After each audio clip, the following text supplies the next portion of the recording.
It's not the start of World War III. It's not Iraq 2.0.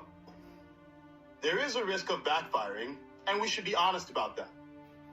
The question is it worth the risk? Of course no one wants war, but you know what else no one wants? The Islamic Republic, which controls Iran, slaughtering tens of thousands of its own people. The Islamic Republic, which has been playing a game of nuclear poker with the world for 2 decades, bluffing for another 2. Hamas, which hurt both Palestinians and Israelis on October 7th, continuing to receive money and weapons from the Islamic Republic. There will never be peace in the Middle East while the Islamic Republic is in power. That's why almost every other country, Muslim and non-Muslim, Arab and non-Arab, wants them gone. And you know what happened when we fired at them this morning? They fired back at Jordan, Kuwait, Bahrain, Qatar, Saudi Arabia, and the UAE. Did you know that? Them, they fired missiles at their neighbors. But okay, we're thousands of miles away.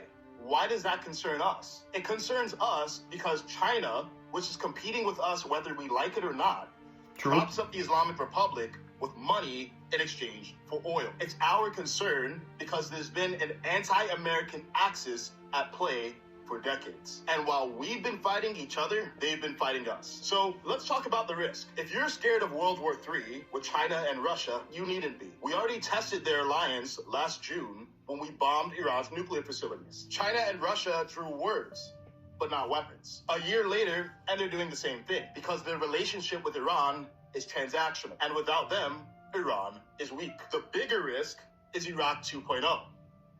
But Iran is not Iraq. Iraq is a third world country created by Britain and France, whose people didn't want us there. Iran is a descendant of Persia, one of the most successful civilizations in history, with a sophisticated, capable, young population who wants a new government. And they've been asking for help. Let's be precise about the areas of Iraq. It wasn't that we struck, it's that we occupied. And we can choose not to do that here. We can support the Iranian people by air and by sea and leave the rest up to them. And that's the biggest risk. We're creating a power vacuum and we don't know who will fill it. But for the Iranian people, after 47 years under the Islamic Republic, selling kidneys for food, what do they have to lose? Exactly. It's easy to say you don't want war. No one does. But the honest question isn't whether you want war. It's whether what's good for humanity is worth risking it. Exactly. A lot of truth to what he said. Anyone reasonable would have to agree. There's a lot of truth to what he's saying. Follow me for more.